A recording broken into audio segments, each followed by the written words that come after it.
جو ہر وقت حضور کے قریب رہتے تھے، حضرت انس بن مالک رضی اللہ تعالی، آپ فرماتے ہیں مجھے وہ دن بھولتا ہی نہیں، میں بھلا سکتا ہی نہیں جس دن میرے نبی پاک مکے سے ہجرت کر کے مدینہ طیبہ تشریف لائے۔ حضور اس دن کیا ہوا تھا؟ تو حضرت انس بن مالک فرماتے ہیں ساری بیبیاں چھتوں پہ چڑھ گئیں، ساری عورتیں اپنے اپنے کام میں مصروف ہوتی ہیں، کوئی کسی وجہ سے چھت پہ چڑھ جائے تو چڑھ جائے، ساری کٹھی تب بھی چڑھتی ہیں جب گلی میں کچھ اور ہو، جب کوئی انوکھی بات۔ ساری بیبیاں چھتوں پہ چڑھ گئیں، بچے درختوں کے ساتھ چمٹ گئے، اور فرماتے ہیں کہ 70 کے قریب لوگ حضور کی سواری کے آگے تھے اور باقی سینکڑوں کی تعداد سے سواری کے پیچھے تھے، اور فرماتے ہیں یہ الگ منظر تھا۔ اور یہ مسلم شریف میں نعرہ موجود ہے، مسلم شریف میں، یہ صحیح مسلم میں موجود ہے کہ جب حضور مدینے آ رہے تھے تو مدینے والے نعرہ لگاتے تھے یا محمدہ یا رسول اللہ، اور چلتے ہوئے لگا رہے تھے یا محمدہ یا رسول اللہ کا وہ نعرہ لگا رہے تھے۔ اور پھر حضرت انس بن مالک فرماتے ہیں یہ دو منظر یہ تھے، ایک تیسرا منظر بھی تھا۔ مدینہ شریف کے اندر کچھ قبیلے تھے، آج بھی ایسا ہونا نہیں چاہیے، یہ اسلام نہ صرف اس کو ناپسند کرتا ہے بلکہ اس کی تردید کرتا ہے۔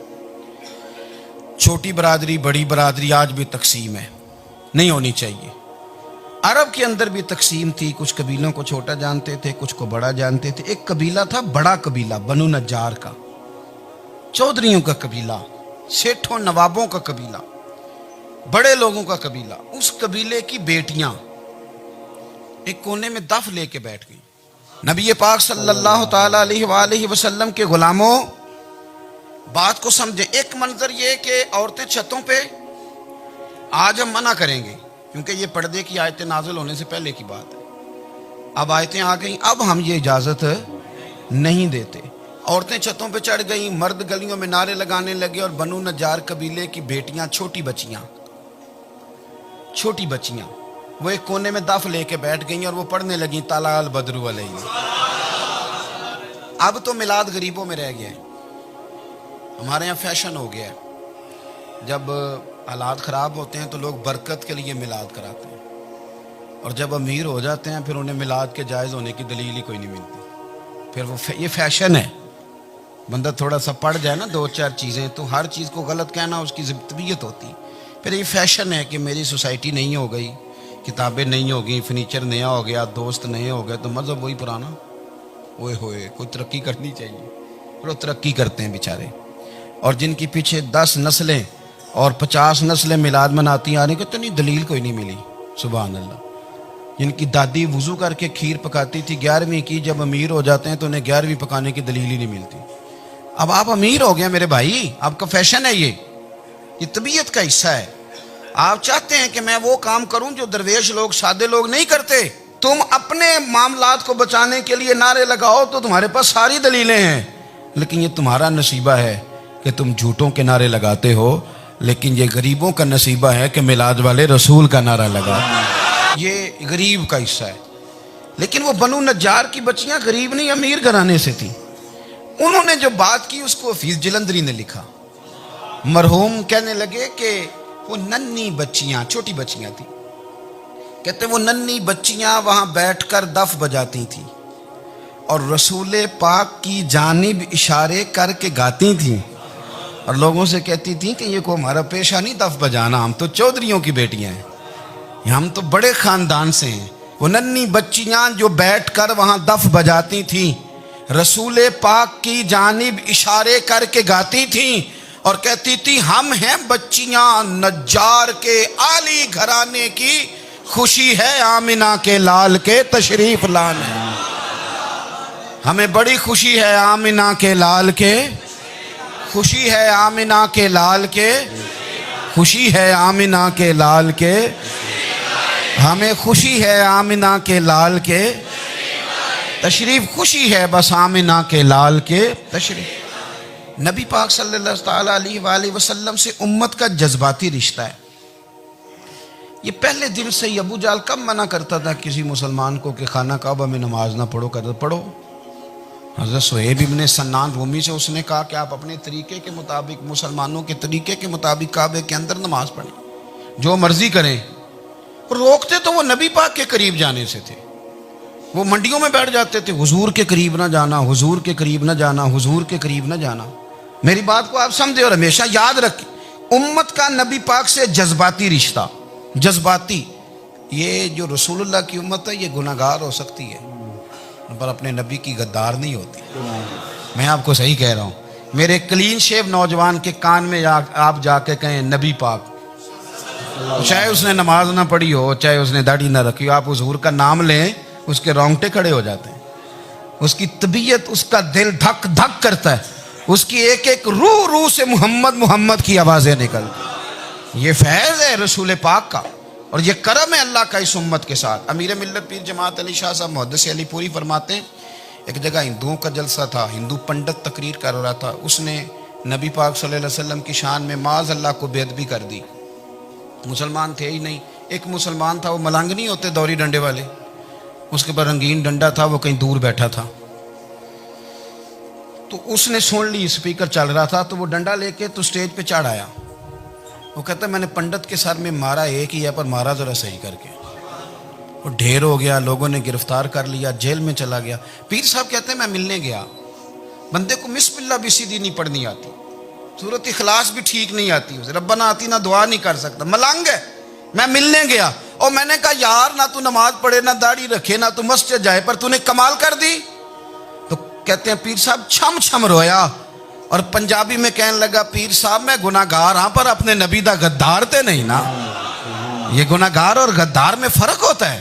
میں گناہ گار ہوں پر یہ تو نہیں نا کسی کی ضرورت کہ میرے سامنے میرے نبی کے بارے میں بات کر جائے اور ساڑی اچھی تے سچی سرکار نو گل کر جائے۔ یہ بات آپ سمجھیں، دشمن احمد پہ شدت کیجئے، ملحدوں سے کیا مروت کیجئے، شرک ٹھہرے جس میں تعظیم رسول، اس برے مذہب پہ لعنت کیجئے، اور مثل فارض زلزلے ہوں نجد میں ذکر آیات ولادت کیجئے، اور یا رسول اللہ کی کثرت کیجئے۔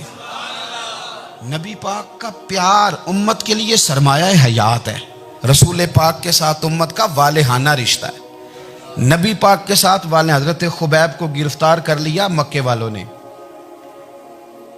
اس وقت غربت تھی اسلام پر، مکے میں سارے لوگ کٹھے ہو گئے اور چوک میں پھانسی دینے لگے حضرت خبیب کو۔ کہنا آسان ہے، کرنا بڑا مشکل ہے۔ بندہ جیل میں الجھ جائے تو میں نے بڑے بڑے سیانے لوگ معافیاں مانگتے دیکھے، بڑے بڑے لوگ کہتے دیکھے ہیں کہ یہ کام بڑا، قید تنہائی بذات خود ایک مصیبت ہے۔ آپ کو اکیلا رہنا پڑ جائے نا، یہ لاک ڈاؤن ہوا ہے تو لوگ نفسیاتی مریض بن گئے۔ اکیلے رہنا، تنہا رہنا کوئی چھوٹا کام ہے؟ حضرت خبیب اکیلے، اور مکے کا دور اور چاروں جانب کافر، اور چوک میں جب پھانسی پہ لٹکایا جانے لگا تو ابو سفیان بولے اور بول کے کہنے لگے یار بندہ کوئی کام کر کے بڑا پچھتاتا بھی ہے کہ یار نتیجہ کیا نکلا؟ تو معاذ اللہ آپ کا بھی نتیجہ تو پھانسی ہے، تو آپ کا کیا خیال ہے؟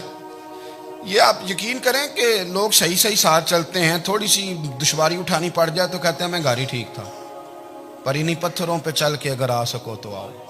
میرے گھر کے راستے میں کوئی کہکشاں نہیں ہے۔ لوگ نا میٹھا میٹھا کھانا چاہتے ہیں، تھوڑا کڑوا آ جائے تو مصیبت بن جاتی ہے۔ کہتے ہیں سارے فلانے سے پیار کریں گے تو میں کروں گا، سارے مخالفت بھی کریں گے تو ہم انشاءاللہ پیار ہی کریں گے۔ یہ کیا بات ہوئی کہ ہم زمانے کا رنگ دیکھ کے چلیں گے؟ اب بعض لوگ پچھتا رہے ہوتے ہیں۔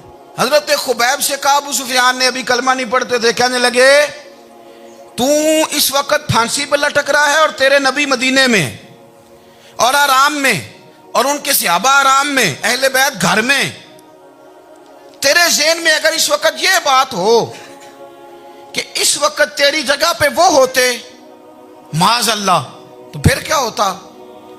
مجمع غیروں کا، علاقہ غیروں کا۔ یہ ٹائم آیا تھا اب نعرہ رسالت لگانے کا، اب ٹائم آیا حضرت خبیب نے نعرہ رسالت لگانا ہے، پر لگانا کس طرح ہے کہ کافر یاد رکھیں۔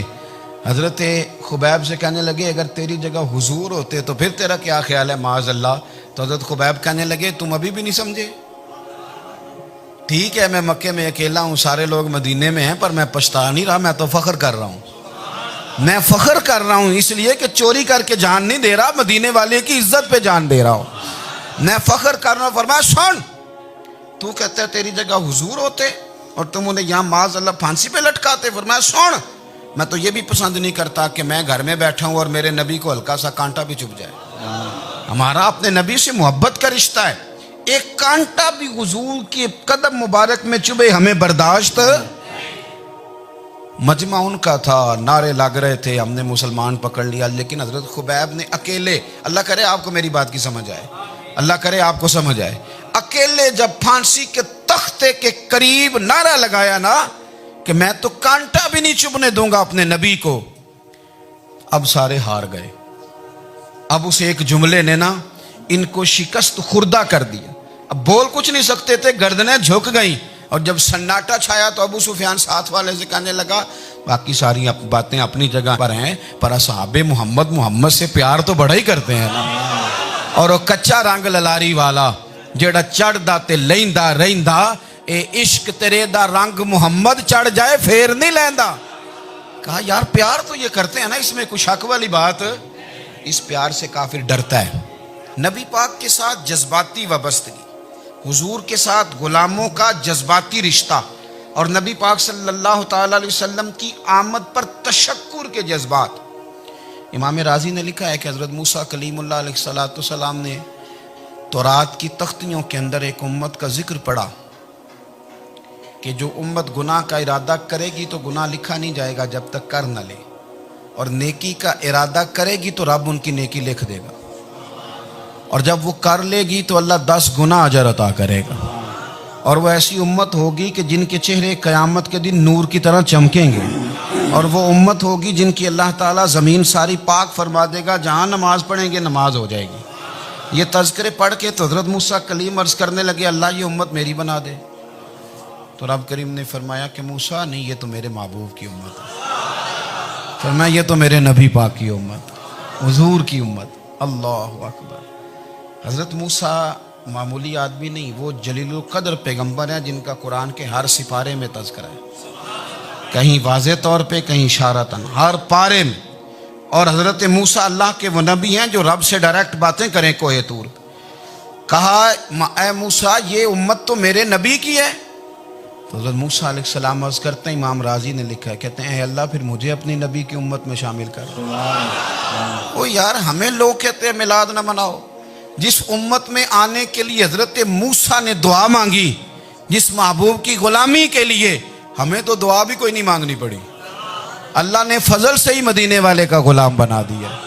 تو ہم حضور کے تذکرے نہ کریں, ہم تشکر نہ کریں, ہم نبی پاک صلی اللہ تعالی وسلم کی نعت نہ پڑھیں, ہم حضور کے آنے پر جشن کا اظہار نہ کریں. ہر وہ جائز طریقہ جس سے اظہار خوشی ہو سکے وہ میلاد پہ کرنا چاہیے, اور اس کے لیے اسباب بنانے چاہیے.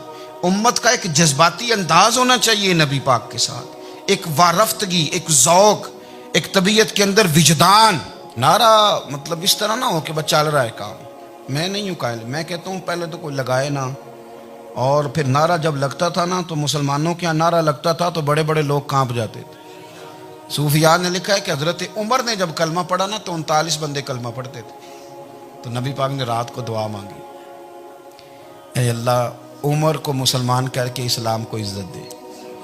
حضرت عمر سویرے آ گئے, میں وہ تفصیل میں نہیں جاتا, بات لمبی. حضرت عمر جب آئے نا, اور انہوں نے آتے جب کہا نا کہ میں کلمہ پڑھنے آیا ہوں, تو حضور اتنے راضی ہوئے کہ نبی پاک نے کہا اللہ اکبر.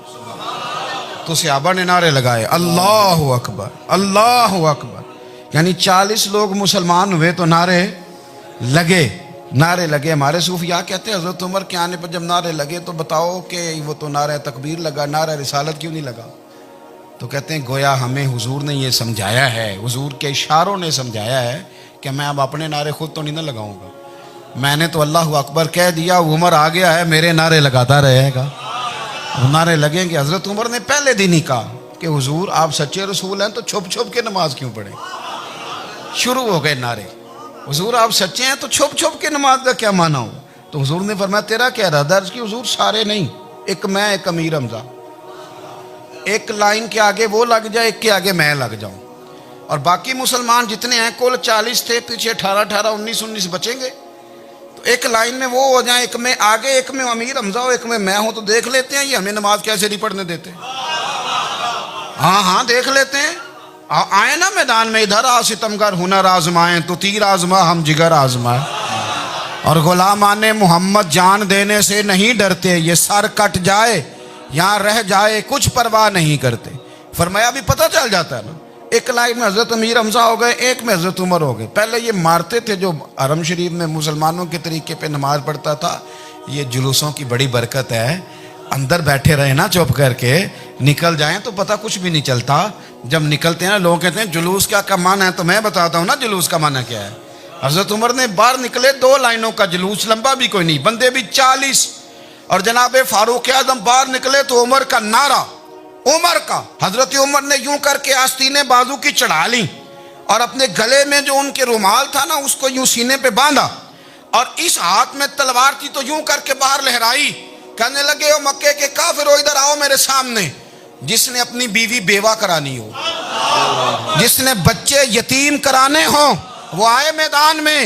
مصطفیٰ کے غلام آج سڑکوں پہ نکل آئے میدان میں ہمارے سامنے ہمارا مقابلہ کرے. آئے نا میدان میں, ہم نکلے ہیں.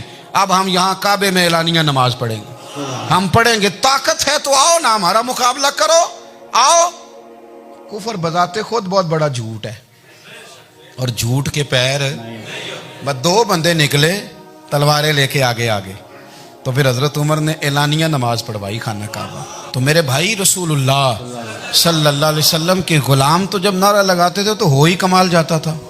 پھر بریلی کے امام بولے, کہنے لگے پیش حق مجدہ شفاعت کا سناتے جائیں. حضور قیامت کے دن آگے نا ہمارے آگے خوشخبری دیں گے, کہیں گے تم فکر نہ کرو, آ جاؤ میں تمہیں بخشواتا ہوں, میں تمہاری سفارش, آ جاؤ پیچھے. حضور نہ پیش حق مجدہ شفاعت کا سناتے جائیں گے. یقین کریں بریلی کے امام کو بھی بڑا ہی رنگ آتا ہے بیان کرنے کا. کہنے لگے آپ روتے جائیں گے. اللہ کو منانا ہے نا حضور نے. کہتے ہیں پیش حق مجدہ شفاعت کا سناتے جائیں گے, آپ روتے جائیں گے, پر ہم کو ہنساتے جائیں گے. باغ جنت میں محمد مسکراتے جائیں گے. پھول رحمت کے گریں گے, ہم اٹھاتے جائیں گے.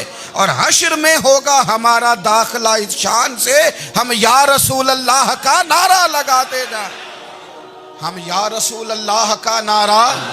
امام راضی کہتے ہیں حضور نے ایک رکا پکڑا چھوٹا سا, ایک بندے کو لوگ دوزخ میں لے کے جا رہے ہیں. اچھا مجھے ایک بات بتاؤ, فیصلہ پہلے ہو گیا ہے, اللہ کے سامنے ہوا ہے, اور فیصلہ ہو گیا اور طے ہو گیا کہ دوزخ میں جانا ہے. وہ قریب پہنچ گئے دوزخ کے, تو حضور نے دیکھ لیا. اور بتایا کس نے؟ حضرت آدم نے. حضرت آدم کہنے لگے حضور وہ آپ کے غلام کو دوزخ میں لے جا رہے ہیں. نبی پاک آگے گئے. کیا پڑھتے ہیں ہمارے بھائی؟ حضور نے مجھے ان سے چھڑا کے چھوڑ دیا. نبی پاک صلی اللہ علیہ وسلم آگے گئے, فرمایا ادھر آؤ, کہاں لے کے جا رہے ہو؟ اللہ کے سامنے فیصلہ ہوا ہے نا, فرشتوں نے کیا ہے نا. فرشتے کو کسی سے بددیانتی تو نہیں نہ کرتے, فرشتوں نے جو کیا ٹھیک کیا ہے نا. کیوں لے کے جا رہے ہو؟ سونے گناہ زیادہ ہیں, نیکیاں تھوڑی ہیں. فرمایا میرے سامنے تولو. کسی فرشتے نے نہیں کہا کہ سونے معاذ اللہ ہم کو بے ایمان ہے, ہماری کوئی اس سے زد چل, ساڈا کو بننا سان جائے دے نال. بھائی میرا مطلب ہے صحیح تولا ہے, فیصلہ ہے, فرمایا دوبارہ تولو. گویا رب بھی فرماتا ہے جیسے میرا محبوب کہتا ہے ویسے ہی کر. اور کوئی نہیں, دوبارہ تول لو, کوئی حرج نہیں, تولو نا دوبارہ. فرشتے دوبارہ آئیں گے, انہوں نے دوبارہ تولا. ایک پلڑے میں نیکیاں, ایک پلڑے میں گناہ.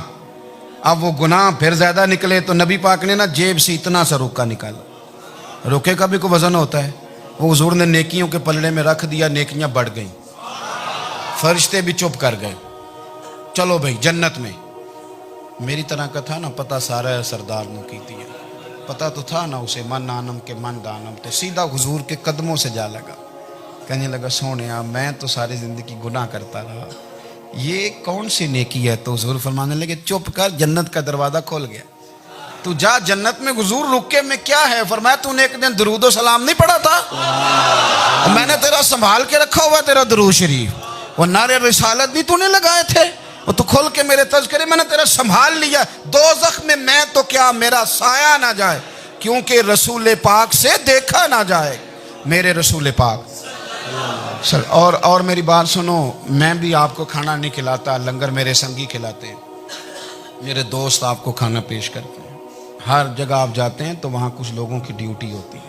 لیکن ترمذی شریف سیاستہ کی حدیث ہے. حضرت انس نے پوچھا تھا حضور قیامت میں کہاں ملیں گے؟ فرمایا حوض کوثر پہ. حضور وہاں انس پانی پلائیں گے کہ بلال پلائیں گے کہ سہیب پلائیں گے؟ فرمایا نہیں, امت پیاسی آئے گی تو میں اپنے دست مبارک سے پانی پلاؤں.